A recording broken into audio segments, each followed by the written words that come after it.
semester 5. Kali ini saya akan membawakan materi dari mata kuliah pengantar ekonomi pembangunan. Nah, untuk materi yang akan dibawakan, penasaran kan? Yuk, disimak sampai akhir. Oke, baik. Kali ini saya akan menjelaskan tentang kebijakan neraca pembayaran uang, utang, krisis keuangan, dan stabilisasi. Nah, yang pertama kita akan membahas tentang keuangan dan investasi internasional dan isu-isu utama. Nah, di sini kita akan membahas tentang investasi internasional. Nah, apa itu investasi internasional? Yaitu penanaman modal dari investor asing maupun investor asing yang bekerjasama dengan investor dalam negeri untuk melakukan usaha di Indonesia. Nah, di sini kita akan mengamati dimensi dan dampak krisis bagi utang di negara-negara berkembang. Yang dimana itu krisis utang ini sudah muncul selama tahun 1980 dan kenapa utang itu masih menjadi penghambat pertumbuhan yang serius terutama di Afrika selama bertahun-tahun setelah krisis menerpa, dan bagaimana krisis ini ditangani oleh Amerika Latin dan di Afrika. Nah, di sini tuh krisis 1980 ini bisa dianggap sangat penting karena cakupannya itu bisa menghambat kemajuan pembangunan di puluhan negara berkembang, dan penelitian yang mendalam selama bertahun-tahun mengenai pengalaman tersebut. Nah, di sini kita akan mengamati beberapa krisis internasional yang muncul di negara-negara berkembang, seperti di Asia Timur, krisis di Asia Timur pada akhir dasawarsa 1990-an. Nah, sebelum lanjut, saya akan menyebutkan beberapa faktor krisis utang yang terjadi di tahun 1980 ini. Yang pertama, kenaikan suku bunga retail yang menyebabkan naiknya permintaan pembiayaan. Yang kedua, merosotnya non-interest current account dikarenakan memburuknya ekonomi makro dan terms of trade dan penurunan komoditi ekspor. Yang ketiga, kenaikan tingkat inflasi dunia yang mengakibatkan suku bunga nominal naik dan amortisasi real utang luar negeri yang dini. Yang keempat, tanpa perubahan suku bunga, kreditur akan meminta pembayaran pokok utang. Yang kelima, kesalahan pada manajemen utang berimplikasi pada perspektif kreditur terhadap risiko pinjaman negara-negara debiturnya. Nah, selanjutnya kita akan membahas profil persoalan defisit pembayaran. Nah, yang pertama itu beberapa isu kebijakan awal. Nah, untuk membiayai saldo negatif 25 juta dolar pada gabungan transaksi berjalan dan transaksi modal ini, sebagai contoh, negara kita itu harus menarik dana 25 juta dolar dari cadangan moneter resmi yang dimiliki bank sentral. Nah, cadangan tersebut itu terdiri dari emas dan beberapa mata uang asing utama. Nah, biasanya itu bisa disebut juga dengan cadangan internasional, yang dimana tuh memiliki tujuan yang sama bagi negara-negara, seperti halnya rekening bank bagi setiap individu, dan cadangan itu bisa ditarik dan untuk membayar tagihan dan utang, dan bertambah dengan adanya simpanan yang berasal dari penjualan ekspor neto, dan aliran masuk modal dapat digunakan sebagai jaminan untuk meminjam cadangan tambahan. Dan selanjutnya itu tren dalam neraca pembayaran. Nah, bagi sebagian besar negara berkembang tahun 1980 itu merupakan periode yang sangat sulit dalam neraca pembayaran mereka itu dibandingkan dengan negara-negara lain. Di tahun sebelum 1980 itu ada strategi pembangunan konvensional itu bisa dimungkinkan negara-negara berkembang itu dapat beroperasi dengan defisit transaksi berjalan yang besar, dikarenakan adanya impor barang modal dan barang menengah itu dibutuhkan untuk menyediakan mesin dan peralatan demi industrialisasi yang pesat.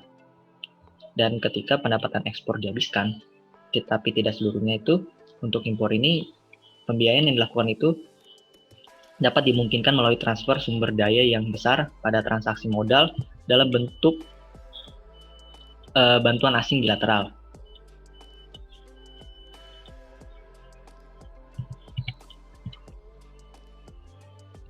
Nah, selanjutnya kita akan membahas akumulasi utang dan kemunculan krisis utang. Nah, yang pertama itu adalah latar belakang dan analisis.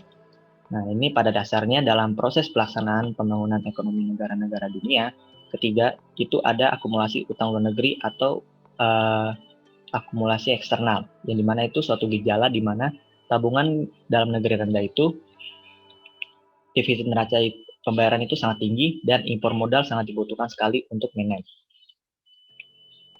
Nah, sebelum awal dekade 1970-an, total utang negara-negara berkembang itu relatif lebih kecil. Dan pada umumnya itu utang-utang tersebut itu adalah utang resmi. Karena sebagian besar pinjaman itu adalah kredit yang bersyarat lunak dan digunakan untuk menopang pelaksanaan berbagai proyek pembangunan. Namun, ketika mulai akhir dekade 1970 sampai awal dekade 1980 itu, rata-rata bank komersil dari internasional itu punya tugas yang lebih besar dalam meminjam peminjaman internasional dengan memutar surplus dana OPEC berupa petrodolar, serta menyalurkan berbagai pinjaman untuk menunjang penyelesaian defisit neraca pembayaran dan pengembangan sektor. Dan pada tahun-tahun terakhir ini, ada banyak negara berkembang biaya pinjamannya itu udah lebih dari keuntungan atau manfaatnya. Karena biaya terbesar itu dari semakin menumpuknya utang-utang luar negeri adalah meningkatnya beban pembayaran atau angsuran utang. Nah, jika utang itu terus membesar dan tingkat suku itu meningkat, maka bisa jadi pembayaran utang itu juga akan meningkat. Karena kewajiban negara itu adalah membayar angsuran itu sebisa mungkin dipenuhi dengan hasil pendapatan ekspornya. Tapi kalau bisa komposisi impornya itu berubah, di mana penerimaan ekspor itu berkurang, maka negara-negara berkembang itu akan mengalami kesulitan membayar angsuran utangnya.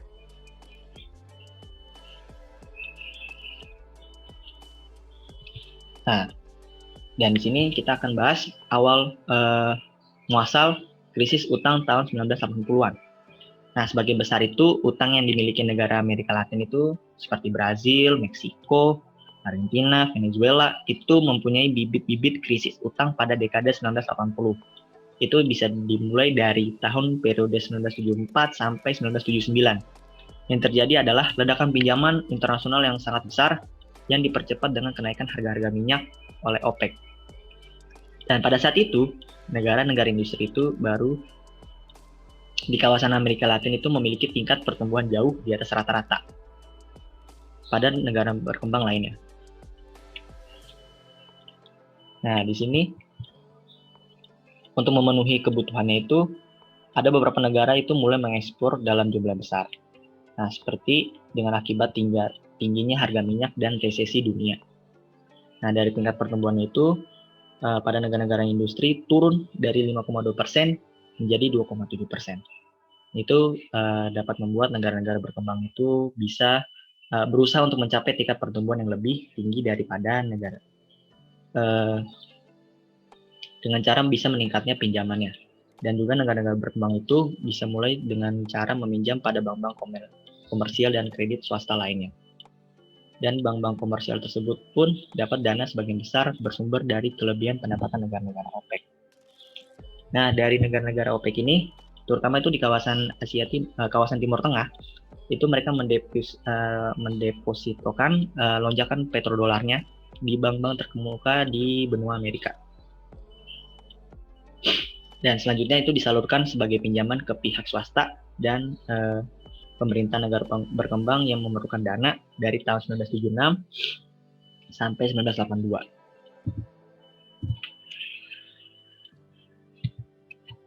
Oke, dan selanjutnya upaya penanggulangan instabilitas makroekonomi, kebijakan stabilisasi, IMF klasik, serta kritik terhadap kebijakan tersebut.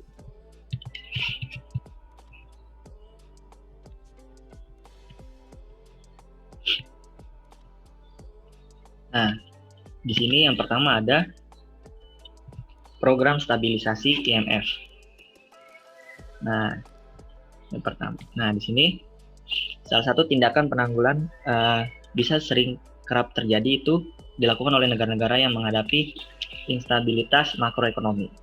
Nah, itu yang dimana situasi di suatu negara itu mengalami inflasi yang sangat tinggi, dibarengi dengan peningkatan defisit anggaran dari perdagangan serta peningkatan pesat dari jumlah yang beredar.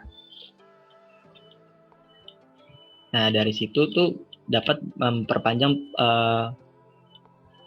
periode pelunasan utang pokok dan bunga atau untuk memperoleh tambahan biaya dengan ketentuan yang lebih ringan. Tetapi biasanya tuh negara-negara lain itu meminjamnya itu harus berhadapan dengan IMF atau International Money Fund. Nah, di situ sebelum konsorium, Bank Internasional itu harus menyetujui pembiayaan ulang atau penangguhan skema utang lama. Nah, di sini ada dengan cara mengenakan kebijakan stabilisasi, yaitu serangkaian koordinasi kebijakan fiskal dan moneter yang ketat yang bertujuan untuk mengurangi inflasi, terus juga memangkas defisit dan anggaran, dan memperbaiki neraca pembayaran. Nah, di sini tuh bisa jadi sangat ketat dan proses ini bisa disebut dengan ketentuan yang dimana sebelum menyetujui pemberian dana pinjaman melebihi kuota legal IMF mereka, bank swasta ini harus menafsirkan keberhasilan negosiasi dengan IMF sebagai indikasi bahwa negara peminjaman itu dapat melakukan upaya serius untuk mengurangi defisit pembayaran. Nah, di sini ada 4 komponen dari program stabilisasi IMF. Yang pertama itu penghapusan atau liberalisasi atas kendali pihak pemerintah terhadap pertukaran valuta asing dan impor. Yang kedua, devaluasi nilai tukar resmi mata uang domestik. Yang ketiga, pemberlakuan program-program anti-inflasi domestik ketat yang terdiri dari yang pertama, A.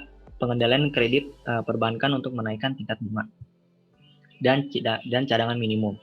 Yang B. Pengendalian defisit pemerintah melalui pembatasan belanja negara termasuk pada bidang layanan sosial bagi penduduk miskin dan subsidi bahan pangan pokok bersamaan dengan peningkatan pajak dan harga-harga yang dihasilkan oleh BUMN. Dan yang ketiga, C. Pengendalian upah, terutama menghapus indeks upah dan mencabut beragam bentuk pengendalian harga yang mendorong pasar lebih bebas. Yang keempat, terakhir itu adalah lebih terbuka terhadap investasi asing dan membuka diri pada perekonomian internasional. Nah, selanjutnya adalah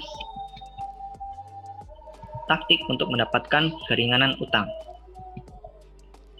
Nah, dari krisis utang 1980 ini diawali dengan pernyataan moratorium Meksiko atas pembayaran utang tahun 1982. Nah, di sini ada beberapa cara untuk bisa menangkal hutang itu dengan membentuk kartel pengutang. Yang dimana sekelompok negara berkembang pengutang yang bergabung untuk melakukan tawar-menawar dengan komoditor sebagai kreditor dengan kreditor sebagai sebuah kelompok. Nah, di sini bisa dikatakan apabila semakin banyak negara mengikuti inisiatif awal Peru untuk mengaitkan pengasuran utang dengan pendapatan ekspor, mungkin perekonomian Barat itu akan terkena dampak yang sangat serius dengan kemunculan krisis utang ini. Karena sebagian besar negara berkembang itu terputus dari pasar modal internasional. Nah, dari pertemuan antara pejabat bank itu internasional dengan pejabat pemerintah negara,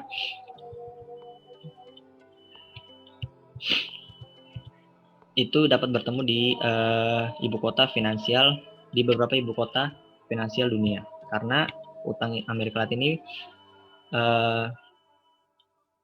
itu melebihi aset-aset neto bank terbesar di Amerika Serikat. Terus yang kedua adalah renegosiasi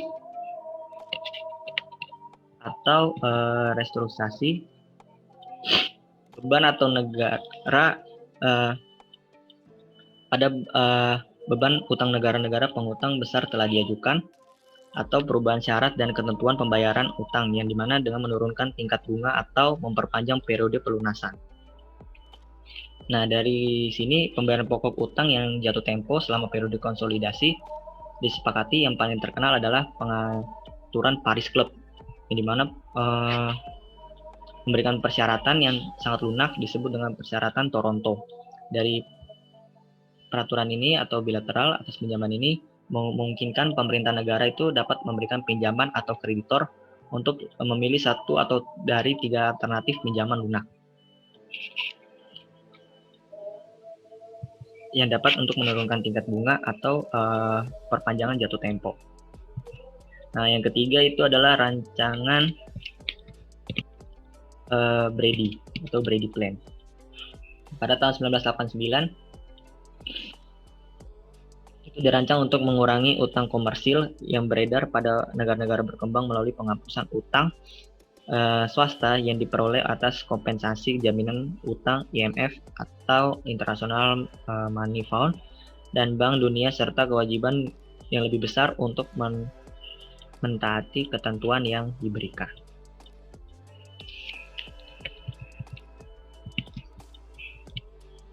Oke, yang selanjutnya adalah krisis keuangan global dan negara-negara berkembang.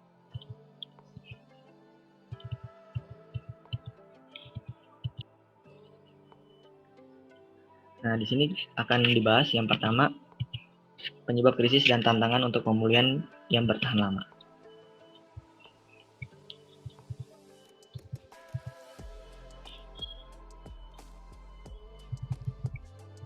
Nah, di sini ada para ekonomi yang sebelumnya telah sepakat mengenai akar penyebab dari krisis ini, yang dimana mengatakan bahwa krisis itu sebenarnya tidak perlu terjadi apabila ada beberapa hal yang salah tidak terjadi secara serempak.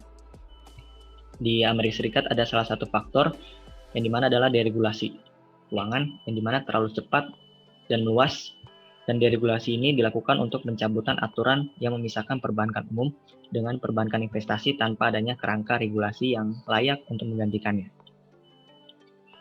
Nah, kegagalan ini tuh bisa meregulasi instrumen keuangan baru dan kurangnya penegakan hukum atas peraturan sebelumnya dan tingkat rendah secara artifiliasi.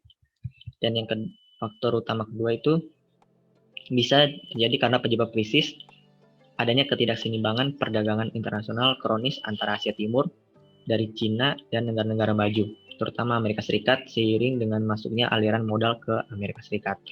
Dengan ini modal tetap murah dan memicu gelembung permintaan perumahan di Amerika Serikat dan beberapa negara Eropa.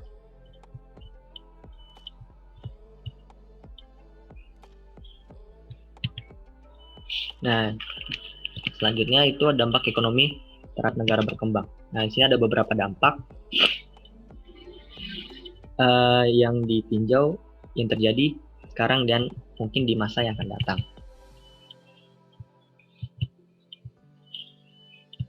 Nah, di sini yang pertama aliran masuk investasi asing. Dengan pertumbuhan ekspor mungkin akan bisa menurun dalam beberapa tahun. Pada bulan Oktober 2010 itu, IMF telah mengamati salah satu pertanyaan yang penting mengenai dampak krisis tersebut terhadap pembangunan ekonomi. Apakah krisis keuangan ini bisa dampak bertahan lama pada perdagangan? Dan penelitian tersebut itu bisa diamati data sejak tahun 1970 dan menemukan bahwa impor tetap rendah bahkan dalam jangka menengah setelah krisis perbankan terjadi. Dan sementara di ekspor itu dari negara yang terkena krisis itu tidak terganggu. Karena negara yang mengalami krisis perbankan itu juga memiliki defisit transaksi berjalan yang dimana itu biasanya tuh lebih tinggi, mengalami penurunan lebih besar daripada impor.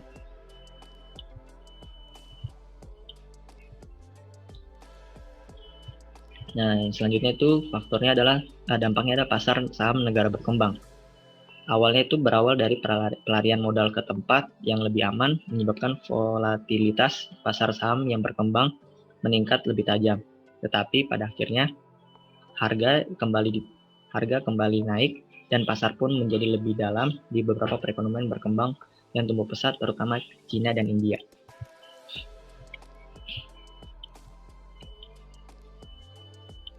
Terus yang selanjutnya dampak berikutnya pengiriman uang oleh tenaga kerja ke negara asalnya.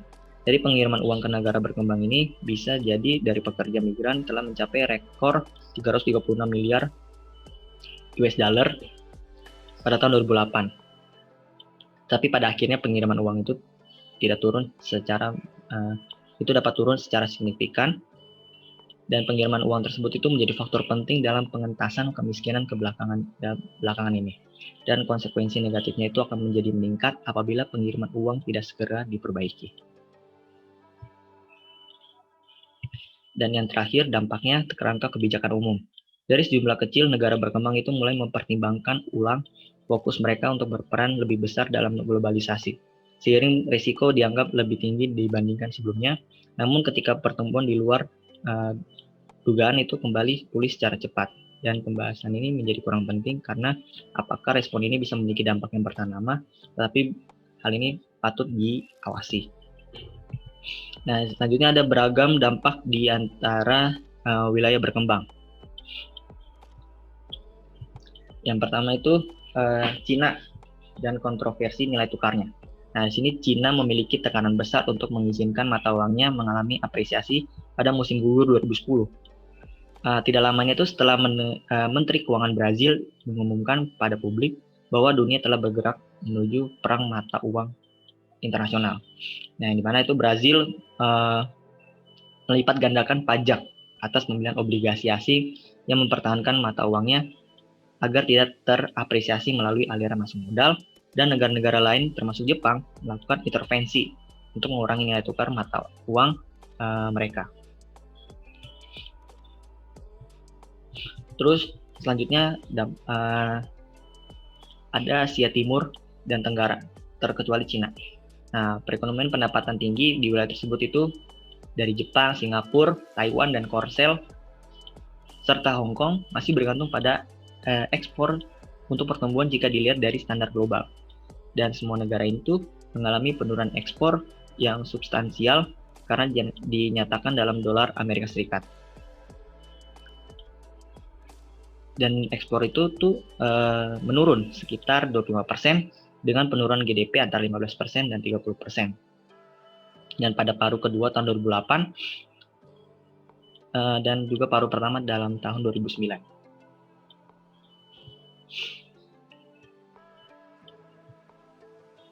Terus juga Amerika Latin.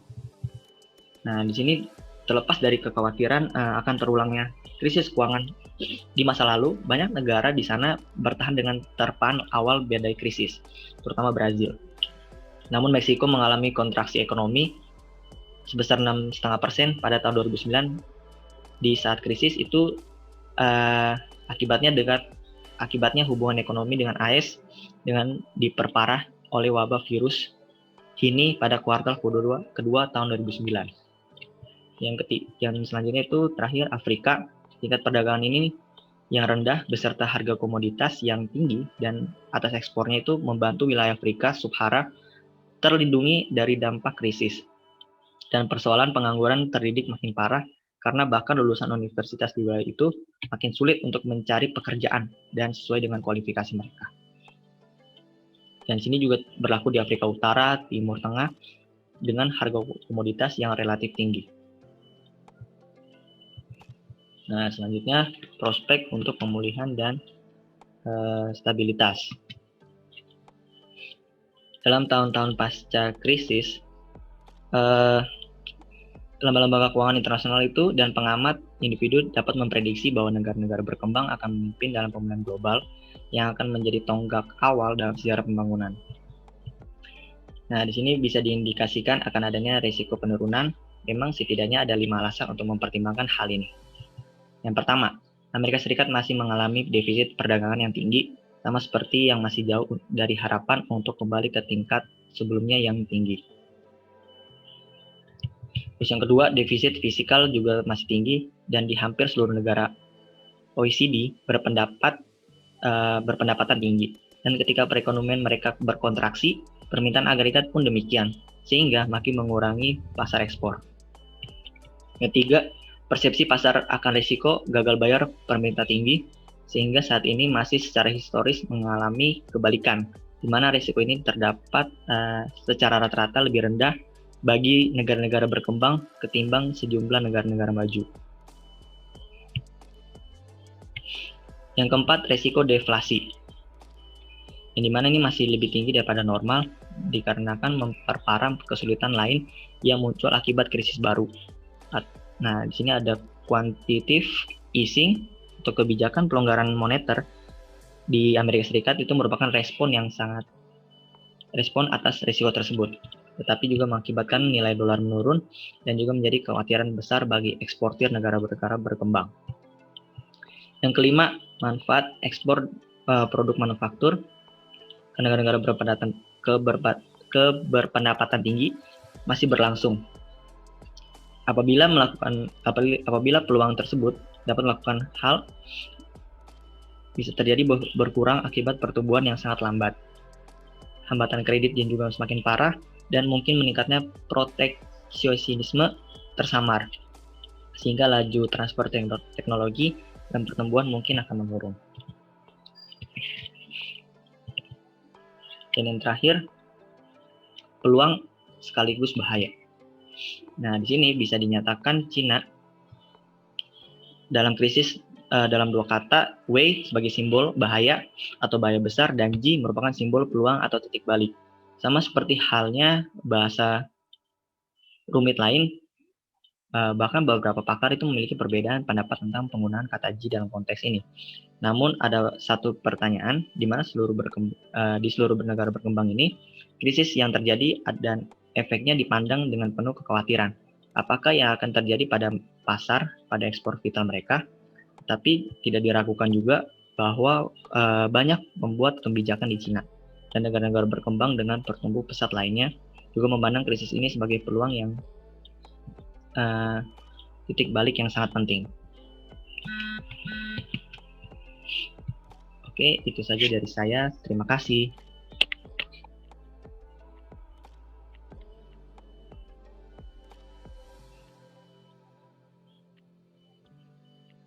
Terima kasih yang sudah menonton